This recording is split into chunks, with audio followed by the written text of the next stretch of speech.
сенің Бадуда отыратын досың. Бір қызбен сөйлесіп жатыр, маған айтады, Бадуда нешінші күн отырып жүрсің дейді де. Бірінші күн дегенсің ғой. Атақ бір жыл болып отырғанына. Брат, не істеп отырсың, Фейк емес екенін дәлелдеп жатырмын. Өткенде ше, аяқ өзі көріп қалған соң қойшы.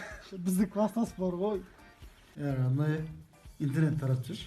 Бадуға кірем, бір қызбен сөйлесем, ана қызыма айтады прикинь.